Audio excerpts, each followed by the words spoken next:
Namah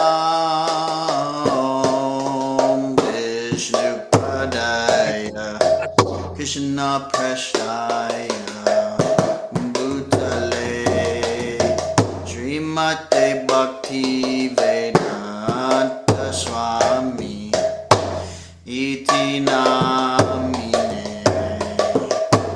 Namah Vishnupadaya Krishna Prasthaya Bhutale Srimate Bhakti Vedanta Swami Iti Namine Namaste Saraswate Deve Gaudavani Pracharine Nirvishesha Shunyavadi Vastuchadeshatarine Namaste Saraswate Deve Gaudavani Pracharine Nirvishesha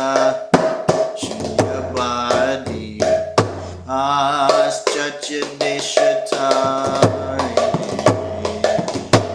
Shri Krishna Chaitanya Prabhu Nityananda Shri Advaita Gadadhar Shri Vasadi Gaura Bhaktavrinda Shri Krishna Chaitanya Tanya Prabhu Nityananda Nityananda Advaita Gadadhar Shri Vasadi Gaura Bhaktavrinda Jaya Shri Krishna Krishna Chaitanya Prabhu Nityananda Shri Advaita Gadadhar Shri Vasadi Gaura Bhaktavrinda Shri Krishna Chaitanya Prabhu Nityananda Oh Nityananda Advaita Gadadhar Shri Vasadi Gaura Bhaktavrinda Shri Krishna Chaitanya Prabhu Nityananda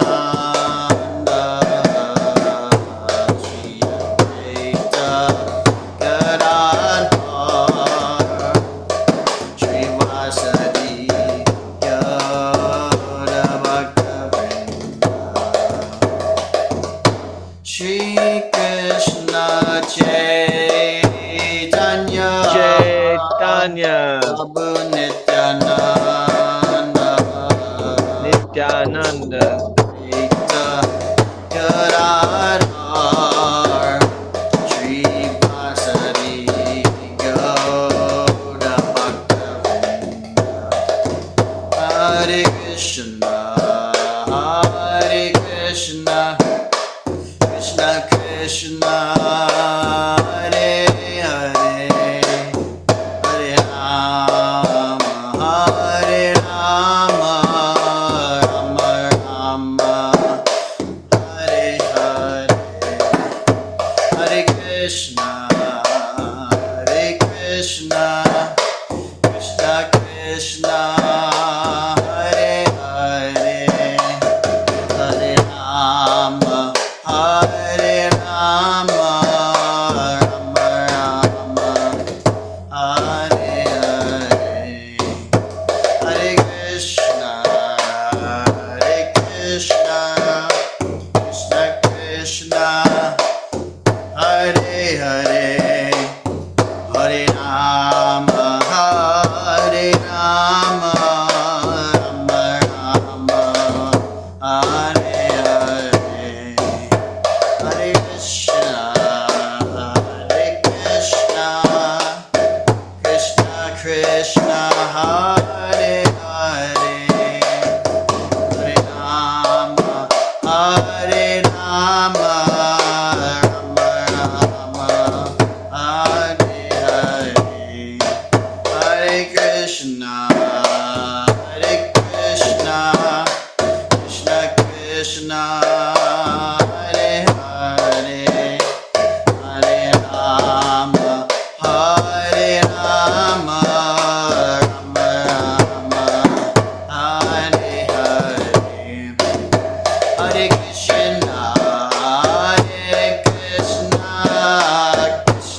Srimad Bhagavatam ki jai, Srila Jai. Prabhupada ki jai, Jai. Jai Gaur Premanande.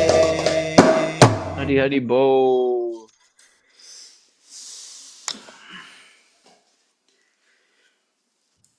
Hare Krishna.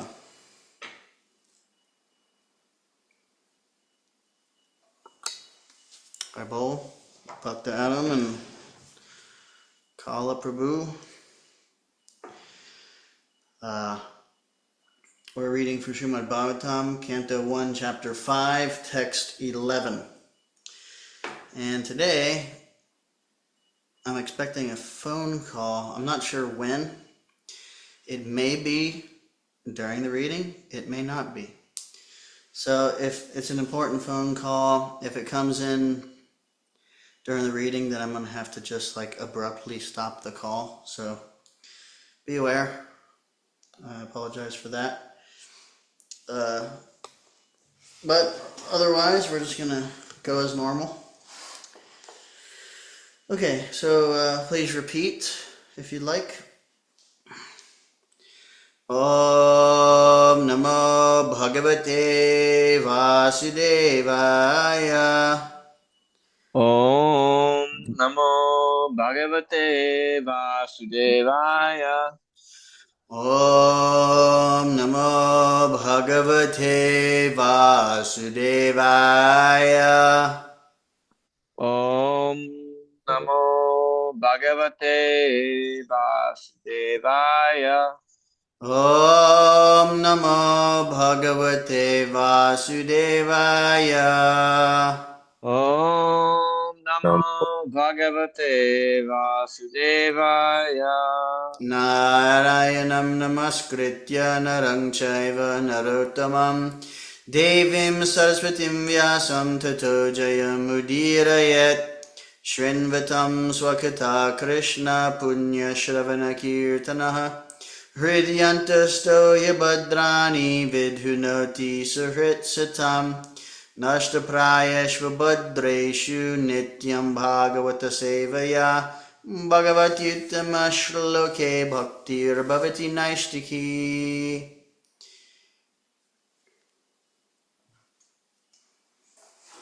Okay. 1.5.11 Narada's instructions on Srimad Bhagavatam.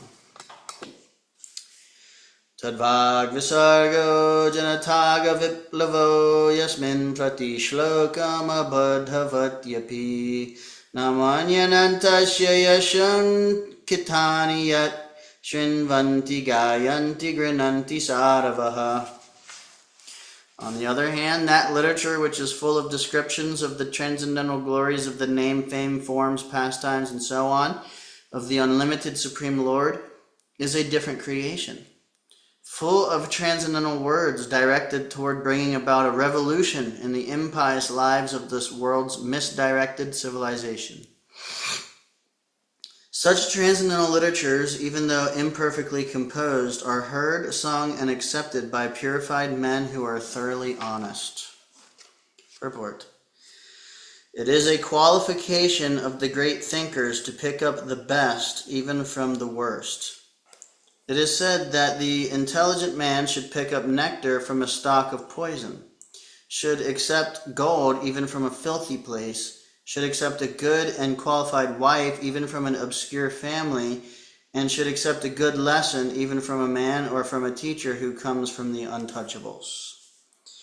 These are some of the ethical instructions for everyone in every place without exception. But a saint is far above the level of an ordinary man. He is always absorbed in glorifying the Supreme Lord because by broadcasting the holy name and fame of the Supreme Lord, the polluted atmosphere of the world will change. And as a result of propagating the transcendental literatures like Srimad Bhagavatam, people will become sane in their transactions. While preparing this commentation on this particular stanza of Srimad Bhagavatam, we have a crisis before us. Our neighboring friend China has attacked the border of India with a militaristic spirit. We have practically no business in the political field, yet we see that previously there were both China and India, and they both lived peacefully for centuries without ill feeling.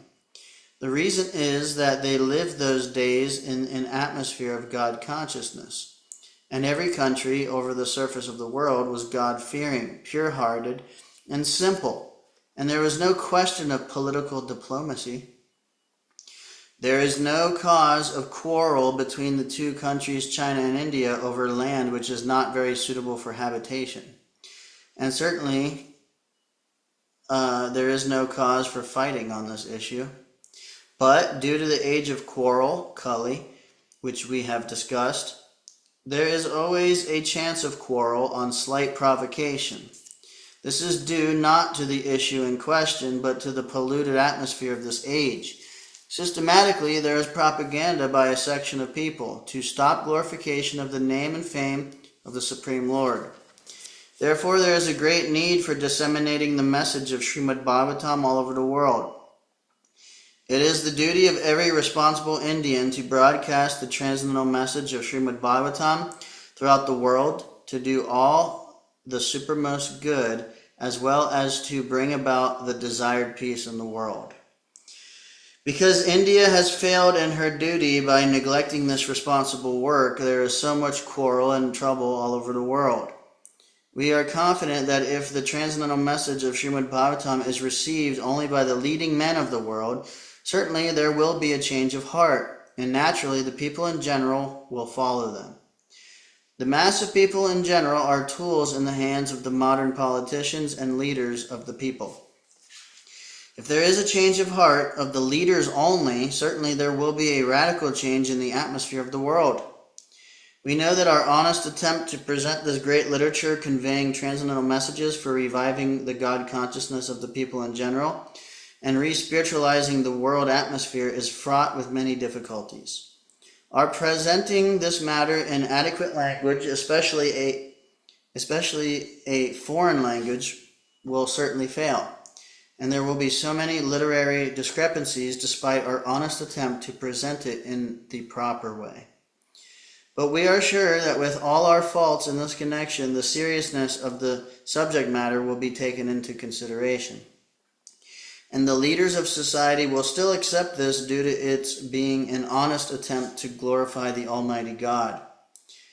When there is fire in a house, the inmates of the house go out to get help from the neighbors who may be foreigners.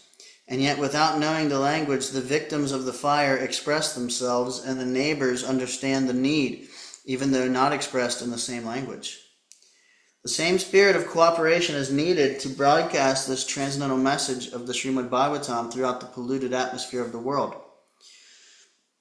After all, it is a technical science of spiritual values, and thus we are concerned with the techniques and not with the language.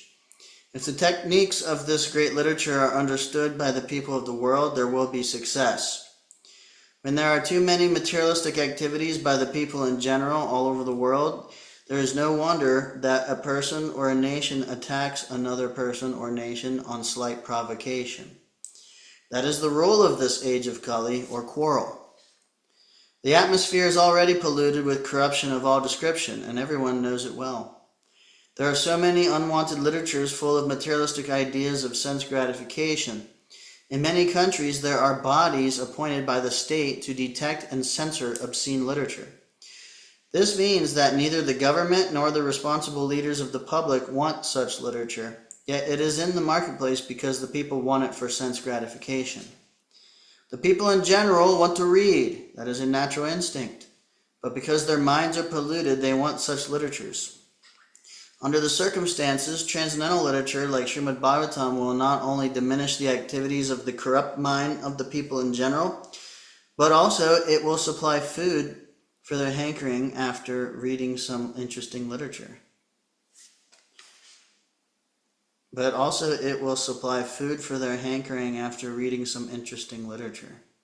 In the beginning, they may not like it because one suffering from jaundice is reluctant to take sugar candy. But we should know that sugar candy is the only remedy for jaundice. Similarly, let there be systematic propaganda for popularizing reading of the Bhagavad Gita and the Srimad Bhagavatam, which will act like sugar candy for the jaundice-like condition of sense gratification. When men have a taste for this literature, the other literatures, which are catering poison to society, will then automatically cease. We are sure, therefore, that everyone in human society will welcome Srimad Bhagavatam, even though it is now presented with so many faults, for it is recommended by Sri Narada, who has very kindly appeared in this chapter. 12. Naiskarmyamapya chutabhava varjitam shubhade jnanamalam niranjanam Kutapuna shashvara bhadramishvare na charpitam karma yadapyakaranam. Knowledge of self-realization, even though free from all material affinity, does not look well if devoid of a conception of the infallible God. What then is the use of fruitive activities which are naturally painful from the very beginning and transient by nature, if they are not utilized for the devotional service of the Lord? Purport. As referred to above, not only ordinary literatures devoid of the transcendental glorification of the Lord are condemned, but also Vedic literatures and speculation on the subject of impersonal Brahman when they are devoid of devotional service. When speculation on the impersonal Brahman is condemned on the above ground, then what to speak of ordinary fruitive work, which is not meant to fulfill the aim of devotional service? Such speculative knowledge and fruitive work cannot lead one to the goal of perfection. Fruitive work, in which almost all people in general are engaged, is always painful either in the beginning or at the end. It can be fruitful only when made subservient to the devotional service of the Lord. In the Bhagavad Gita also it is confirmed that the result of such fruitive work may be offered for the service of the Lord. Otherwise it leads to material bondage. The bona fide enjoyer of the fruitive work is the personality of Godhead. And thus, when it is engaged for the sense gratification of the living beings, it becomes an acute source of trouble. Ato mahabhaga bhavanamugadrik suchi shrava satyarato drita vrataha rukramasyak hilabhanda muktaye samarinanu smaratadvacheshtatam. O Vyasadeva, your vision is completely perfect. Your good fame is spotless. You are firm in vow and situated in truthfulness. And thus you can think of the pastimes of the Lord in trance for the liberation of the people in general from all material bondage. Purport. People in general have a taste for literatures by instinct. They want to hear and read from the authorities something about the unknown, but their taste is exploited by unfortunate literatures which are full of subject matter for satisfaction of the material senses. Such literatures contain different kinds of mundane poems and philosophical speculations, more or less under the influence of Maya, ending in sense gratification. These literatures, although worthless in the true sense of the term, are variously decorated to attract the attention of the less intelligent men. Thus, the attracted living entities are more and more entangled in material bondage without hope of liberation for thousands and thousands of generations. Sri Narada Rishi, being the best amongst the Vaishnavas, is compassionate towards such unfortunate victims of worthless literatures. And thus he advises Sri Vyasadeva to compose transcendental literature which is not only attractive, but can also actually bring liberation from all kinds of bondage. Srila Vyasadeva or his representatives are qualified because they are rightly trained to see things in true perspective. Srila Vyasadeva and his representatives are pure in thought due to their spiritual enlightenment, fixed in their vows due to their devotional service, and determined to deliver the fallen souls rotting in material activities.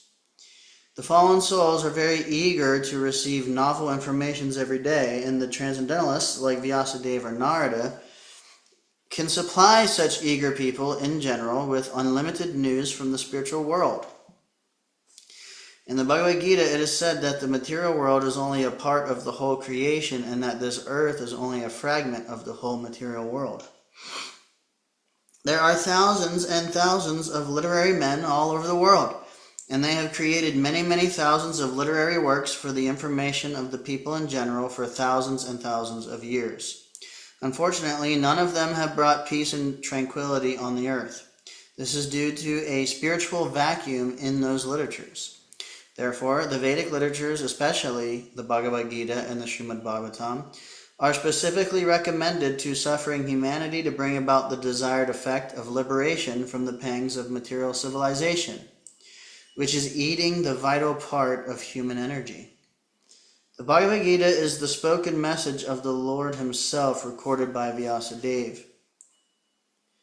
And the Srimad Bhagavatam is the transcendental narration of the activities of the same Lord Krishna, which alone can satisfy the hankering desires of the living being for eternal peace and liberation from miseries.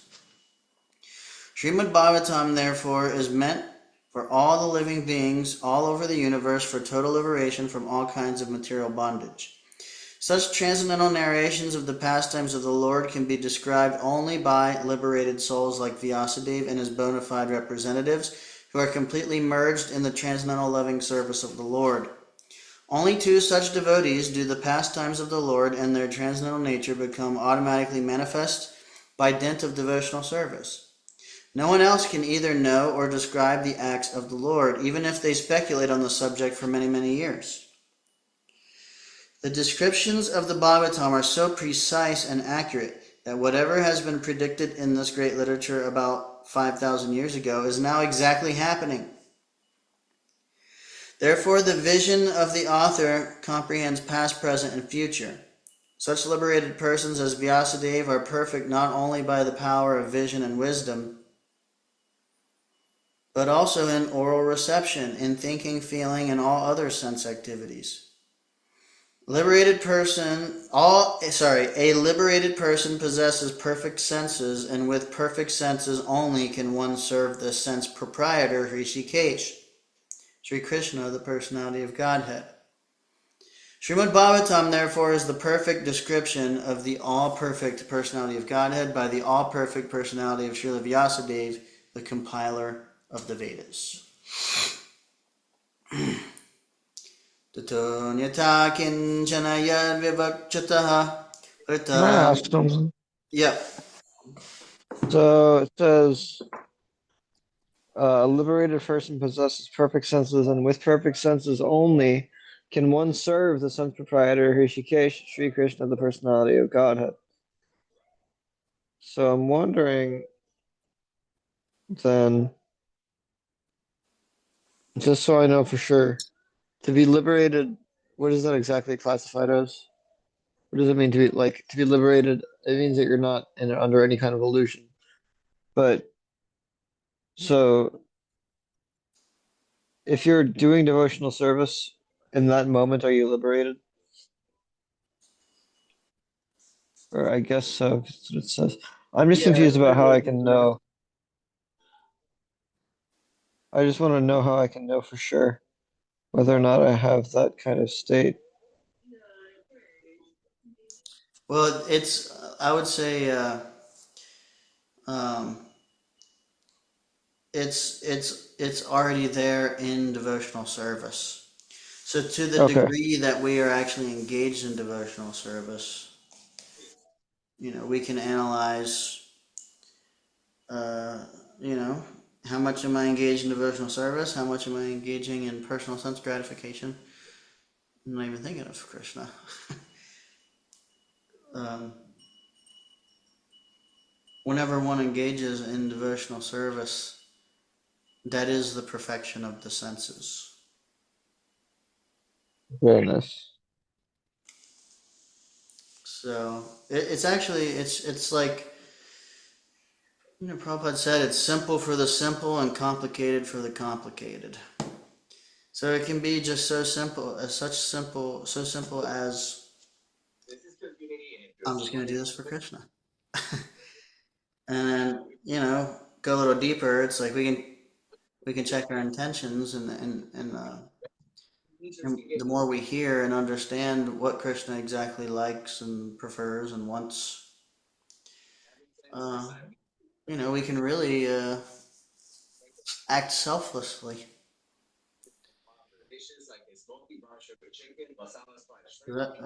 Is your quandary satisfied?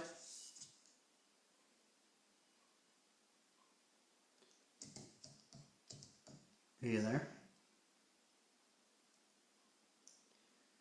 I assume it's satisfied. All right. Yeah, and we can know for sure by hearing from a bona fide spiritual master and analyzing to what degree are we actually in devotional service.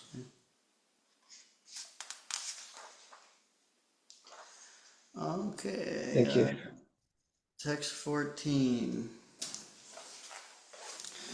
Tatonyata kinchana yad vivakshata pratagdrashastat kritarupanamavihi nakarhichit kvapi cha dusthatamatir labeta vata hatanarvaspadam. Whatever you desire to describe that is separate in vision from the Lord simply reacts with different forms, names, and results to agitate the mind as the wind agitates a boat which has no resting place. Purport. Sri Vyasadeva is the editor of all descriptions of the Vedic literatures, and thus he has described transcendental realization in different ways, namely by fruitive activity, speculative knowledge, mystic power, and devotional service. Besides that, in his various Puranas, he has recommended the worship of so many demigods in different forms and names. The result is that people in general are puzzled how to fix their minds in the service of the Lord. They are always disturbed without finding the real path of self-realization. Srila Narada Dev is stressing this particular defect in the Vedic literatures compiled by Vyasadeva, and thus he is trying to emphasize describing everything in relation with the Supreme Lord and no one else. In fact, there is nothing existent except the Lord. The Lord is manifested in different expansions. He is the root of the complete tree. He is the stomach of the complete body. Pouring water on the root is the right process to water the tree, as much as feeding the stomach supplies energy to all parts of the body. Therefore, Srila Vyasadeva should not have compiled any Puranas other than the Bhagavat Purana, because a slight deviation from that may create havoc for self-realization. If a slight deviation can create such havoc, then what to speak of deliberate expansion of the ideas separate from the absolute truth, personality of Godhead? The most effective part of worshipping demigods is that it creates a definite conception of pantheism, ending disastrously in many religious sects, detrimental to the progress of the principles of the Bhagavatam, which alone can give the accurate direction for self-realization in eternal relation with the personality of Godhead by devotional service and transcendental love. The example of the boat disturbed by whirling wind is suitable in this respect. The diverted mind of the pantheist can never reach the perfection of self-realization due to the disturbed condition of the selection of object. Jagupshitam dharma kriti nishashita swabhava raktasya mahan vyatikramaha yadvakyato dharma iti tarastito namanyate tasya nivaranam janaha. The people in general are naturally inclined to enjoy, and you have encouraged them in that way in the name of religion. This is verily condemned and is quite unreasonable. Because they are guided under your instructions, they will accept such activities in the name of religion and will hardly care for prohibitions. Purport. Srila Vyasadeva's compilation of different Vedic literatures on the basis of regulated performances of fruitive activities, as depicted in the Mahabharata and other literature, is condemned herewith by Srila Narada. The human beings, by long material association, life after life, have a natural inclination by practice to endeavor to lord it over material energy. They have no sense of the responsibility of human life. This human form of life is a chance to get out of the clutches of illusory matter. The Vedas are meant for going back to Godhead, going back home. To revolve in the cycle of transmigration in a series of lives numbering 8,400,000 is an imprisoned life for the condemned, conditioned souls. The human form of life is a chance to get out of this imprisoned life, and as such, the only occupation of the human being is to reestablish his lost relationship with God. Under the circumstances, one should never be encouraged in making a plan for sense enjoyment in the name of religious functions. Such diversion of the human energy results in a misguided civilization. Srila Vyasadeva is the authority in Vedic explanations in the Mahabharata and so on, and his encouragement in sense enjoyment in some form or other is a great barrier for spiritual advancement, because the people in general will not agree to renounce material activities which hold them in material bondage. At a certain stage of human civilization, when such material activities in the name of religion, as sacrificing animals in the name of yajna, were too much rampant, the Lord incarnated himself as Buddha and decried the authority of the Vedas in order to stop animal sacrifice in the name of religion. This was foreseen by Narada, and therefore he condemned such literatures. The flesh-eaters still continue to perform animal sacrifice before some demigod or goddess in the name of religion, because in some of the Vedic literatures such regulated sacrifices are recommended. They are so recommended to discourage flesh eating, but gradually the purpose of such religious activities is forgotten and the slaughterhouse becomes prominent. This is because foolish materialistic men do not care to listen to others who are actually in a position to explain the Vedic rites. In the Vedas, it is distinctly said that the perfection of life is never to be attained either by voluminous work or by accumulation of wealth or even by increasing the population. But it is so attained only by renunciation. The materialistic men do not care to listen to such injunctions. According to them, the so-called renounced order of life is meant for those who are unable to earn their livelihood because of some corporeal defects, or for persons who have failed to achieve prosperity in family life. In histories like the Mahabharata, of course, there are topics on transcendental subjects along with material topics. The Bhagavad Gita is there in the Mahabharata. The whole idea of the Mahabharata culminates in the ultimate instructions of the Bhagavad Gita that one should relinquish all other engagements and should engage oneself solely and fully in surrendering unto the lotus feet of Lord Sri Krishna. But men with materialistic tendencies are more attracted to the politics, economics, and philanthropic activities mentioned in the Mahabharata than to the principal topic, namely the Bhagavad Gita. This compromising spirit of Vyasadeva is directly condemned by Narada, who advises him to directly proclaim that the prime necessity of human life is to realize one's eternal relation with the Lord and thus surrender unto him without delay. A patient suffering from a particular type of malady is almost always inclined to accept eatables which are forbidden to him. The expert physician does not make any compromise with the patient by allowing him to take partially what he should not at all take. In the Bhagavad Gita, it is also said that a man attached to fruit of work should not be discouraged from his occupation, for gradually he may be elevated to the position of self-realization. This is sometimes applicable for those who are only dry empiric philosophers without spiritual realization. But those who are in the devotional line need not be always so advised.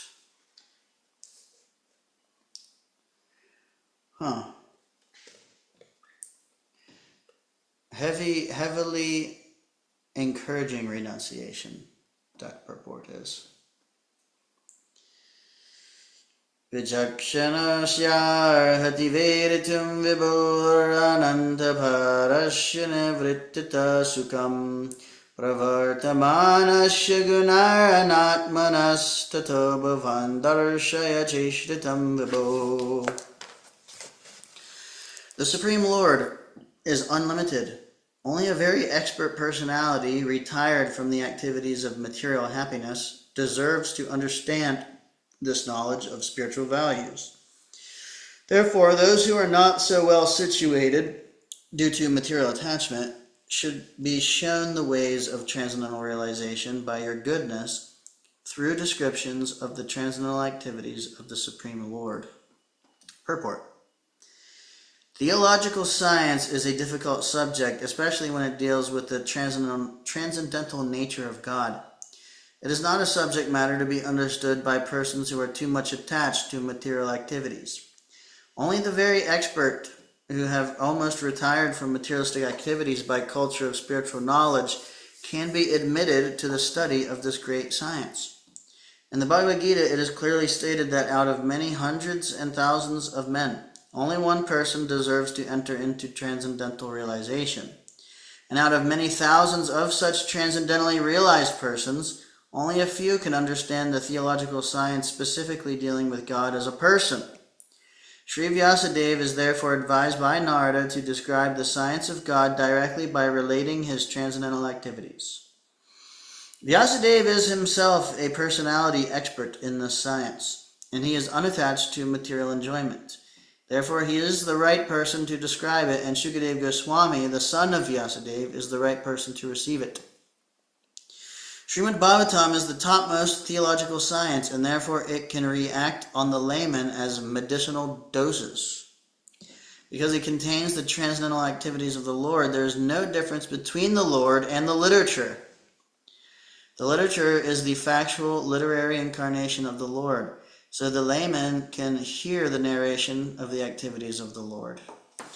Thereby, they are able to associate with the Lord and thus gradually become purified from material diseases. The expert devotees also can discover novel ways and means to convert the non-devotees in terms of particular time and circumstance. Devotional service is dynamic activity, and the expert devotees can find out competent means to inject it into the dull brains of the materialistic population. Such transcendental activities of the devotees for the service of the Lord can bring a new order of life to the foolish society of materialistic men. Lord Sri Chaitanya Mahaprabhu and his subsequent followers exhibited expert dexterity in this connection. By following the same method, one can bring the materialistic men of this age of quarrel into order for peaceful life and transcendental realization. That's a nice purport.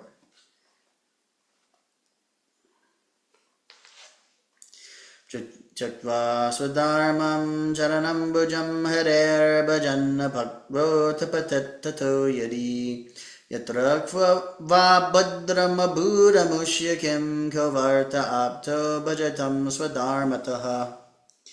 One who has forsaken his material occupations to engage in the devotional service of the Lord may sometimes fall down while in an immature stage. Yet there is no danger of his being unsuccessful. On the other hand, a non-devotee, though fully engaged in occupational duties, does not gain anything. Ooh, this verse is very relevant.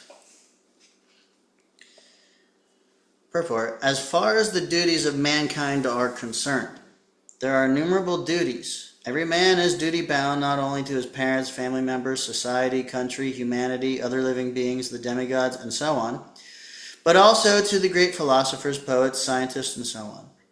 It is enjoined in the scriptures that one can relinquish all such duties and surrender unto the service of the Lord. So if one does so and becomes successful in the discharge of his devotional service unto the Lord, it is well and good. But it so happens sometimes that one surrenders himself unto the service of the Lord by some temporary sentiment, and in the long run, due to so many other reasons, he falls down from the path of service by undesirable association. There are so many instances of this in the histories. Bharat Maharaj was obliged to take his birth as a stag due to his intimate attachment to a stag. He thought of this stag when he died. As such, in the next birth he became a stag, although he did not forget the incident of his previous birth. Similarly, Chitraketu also fell down due to his offenses at the feet of Shiva. But in spite of all this, the stress is given here to surrendering unto the lotus feet of the Lord, even if there is a chance of falling down. Because even though one falls down from the prescribed duties of devotional service, he will never forget the lotus feet of the Lord.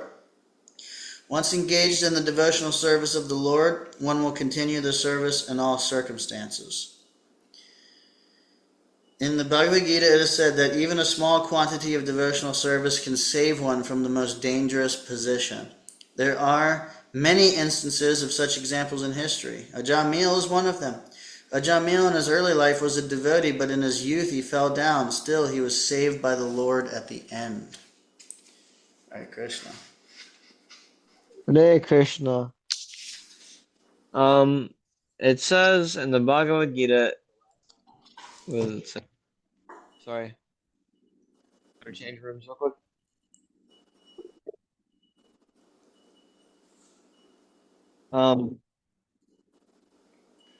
Once engaged in the devotional service of the Lord, one will continue the service in all circumstances.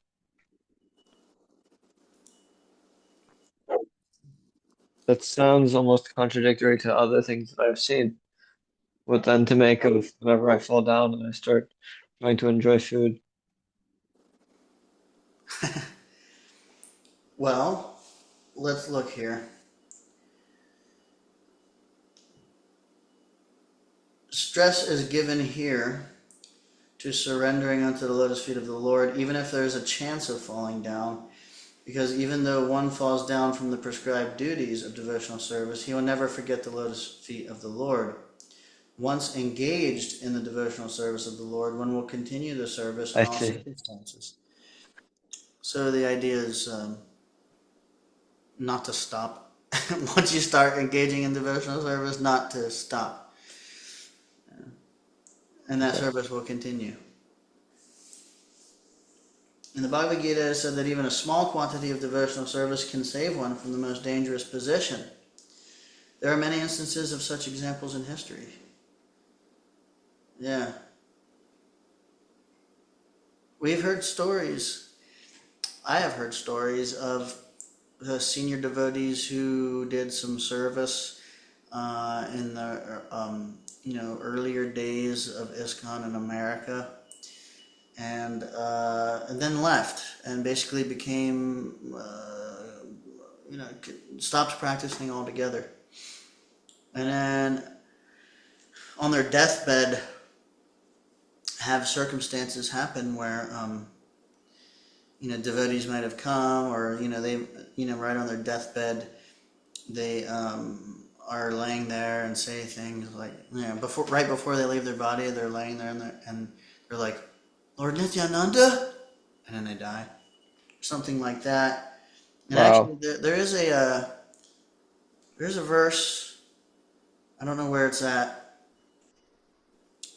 I really don't know where it's at, but it's a nice verse that speaks about, if one even does a little bit of sincere service for the Lord, then Lord Nityananda will forcibly enter his mind when he goes to leave his body. And Wow. yeah, there's a verse. It's either in a verse or a purport. It's either Srimad Bhagavatam or Chaitanya Charitamrita. I'm sorry, I can't give you a better reference, but Mm, so in that way, you know, the power of devotional service can easily be underestimated by um, a neophyte devotee, an immature devotee. But just doing even a little bit is so powerful, and especially in a sincere mood. The verse itself says, "One who has forsaken his material occupations to engage in the devotional service of the Lord may sometimes fall down while in an immature stage, yet there is no danger of his being unsuccessful. On the other hand, a non-devotee, though fully engaged in occupational duties, does not gain anything." So it's really an emphasis on the power of devotional service, or a testimony of it, you could say. very nice. So, yeah. Okay. So, we have a choice. It's our choice how we are engaging, but not to underestimate the power of devotional service. We don't know. We're even just the little bit of devotional service that we have already attempted in this life. We don't know where that's actually going to land us. We're not landed there yet. you know, in terms of, at least externally. Ultimately, yeah, we know that, you know, we land in pure devotional service, unending devotional service. But, what shape that takes, how much time it takes, you know, like, I've heard, just tasting one little morsel of prasadam guarantees you a human birth. So we really don't know, you know. Just maybe somebody becoming a brahmachari for 30 days of strict, sincere practice. Who knows? Maybe that 30 days results, and then he quits for the rest of his life. Maybe that results in his next life, I don't know, meeting Narada Muni or something. You never know. There are a lot of stories of people who, like I've read a few times in Prabhupada's books. People do some nice bhakti, and they don't do that much. They only do like a little bit, or they do it a certain way. They have a certain quality to it, and then they are admitted into the spiritual world at death because of that specific event, like Right. a specific incident. Or, but see, I can only imagine what being consistent can do. It's very powerful. Very powerful. Imagine, yeah. And even if one is fluctuating or not totally steady, if you look up in the nectar of devotion, one symptom of ecstasy is steadiness. And so, if we're not that steady, but we're determined and patient and enthusiastic, that is very powerful. We just do what we can, and we don't give up. Ah, yes. Enthusiasm is such an important. Actually, a close devotee said to me, "Utsaha and lolium will take you back home." Yeah. So the utsaha will, if we can generate it, Yeah. we can chant or engage in some devotional service instead of some kind of sense gratification. And then if we engage in sense gratification and we're not feeling like we're up to the mark, but the lolium can push us to keep going anyway. Yeah, that's true. And they kind of generate each other, it looks like. So that's also very nice. And uh Utsaha, it's said that Utsaha is the only support for devotional service. Bhaktivinoda Thakur writes that the only support for devotional service. Yeah, there must be some context to it, Yeah, that it's interesting. Yeah. yeah, we have to be enthusiastic. Otherwise, we can be sitting in a room full of great sages, and we can just not receive the benedictions that are being offered to us. If we're enthusiastic, then we become, our receptors are aimed. It's like a satellite. Like if you turn it the wrong way, I mean, the signal is not so received. Or like my dad, he just got Starlink, Yeah. and if he doesn't point it a certain direction, then it doesn't really do any good. Mm. So yeah, the Utsaha is like pointing your satellite, your dish, in the right direction. Oh, that's so inspiring. You're so inspiring. Hare Krishna. Anything else? Not for me. Kalaji, you want to share anything?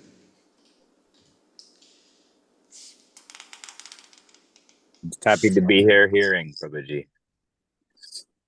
Jay. Yeah, appreciate the association.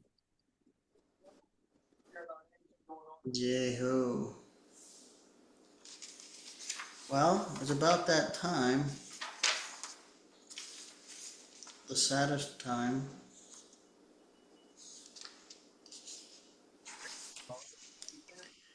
Hare Krishna. All glories to Srila Prabhupada. Srila Prabhupada ki jai. Jay. Vanchakalpa tarubhyascha Rubhyascha kripa Kripa sindhubhya eva cha Sindhubhya Eva Cha patitanam Patitanam pavanebhyo Pavanebhyo vaishnavebhyo Vaishnavebhyo namo Namo namo. Namaha.